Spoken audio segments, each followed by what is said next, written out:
Hello बच्चों।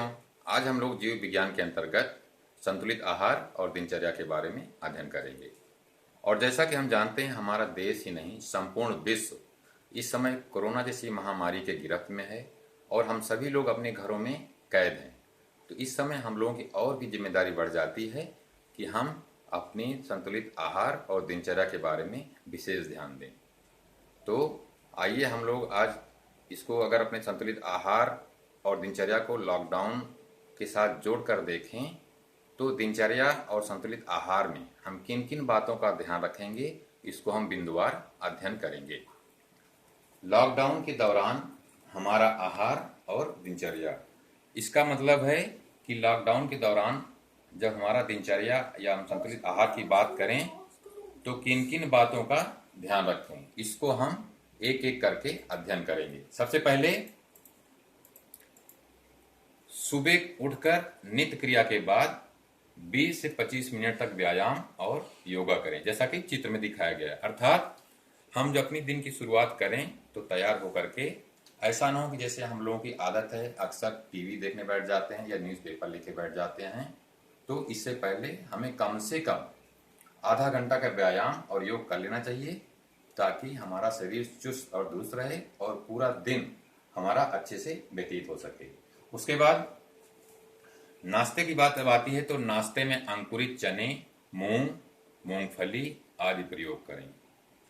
अक्सर देखा गया है कि हम लोग नाश्ते में तली हुई वस्तुएं जैसे पूरी, सब्जी, पराठा या समोसे का प्रयोग करते हैं, जो कि हर तरह से हमारे शरीर को नुकसान पहुंचाता है। तो इस चीज से बच करके हमें अंकुरित अनाज और फलों के प्रति ज़्यादा ध्यान देना चाहिए। उसके बाद खाने में तली भुनी वस्तुओं न लें, बल्कि सादा और कम मसालों से निर्मित खाना खाएं। जैसा कि पिक्चर में दिखाया गया है, एक बर्गर जो कि आजकल अक्सर बच्चों की पसंद है और तुरंत मार्केट से ले आते हैं और बड़े भी इसके आदी हो चुके हैं, जो कि किसी न किसी तरीके से हमें नुकसान पहुंचाता है।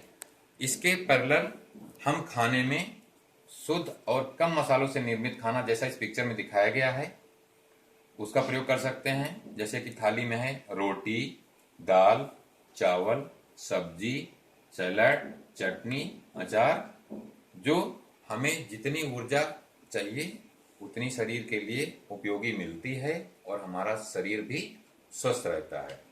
खाने के बाद जब उसके हम अवयव की बात करें, उसमें हरी सब्जियां और ताजे फलों का प्रयोग करना चाहिए, क्योंकि हम जानते हैं कि हरी सब्जियां और फलों से तमाम तरह के ऐसे विटामिन और खनिज पदार्थ मिलते हैं जिससे हमारे शरीर की प्रतिरोधक क्षमता बढ़ती है और कई प्रकार के रोगों से हमें मुक्ति दिलाती है।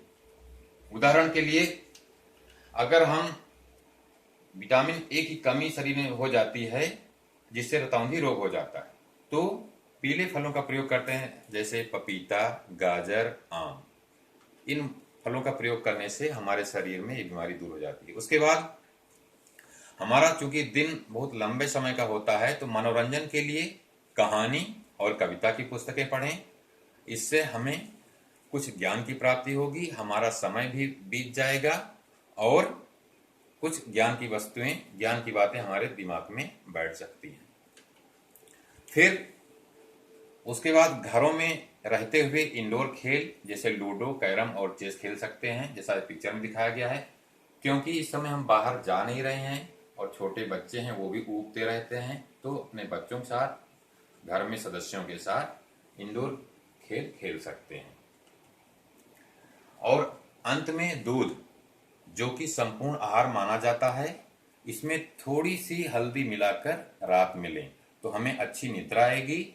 और इसमें एक करक्यूमिन नामक पदार्थ पाया जाता है जो कि हमारे वजन को नियंत्रित करता है और हमें मोटापे से बचाता है और कई सारी बीमारियों से भी हमें निजात दिलाता है।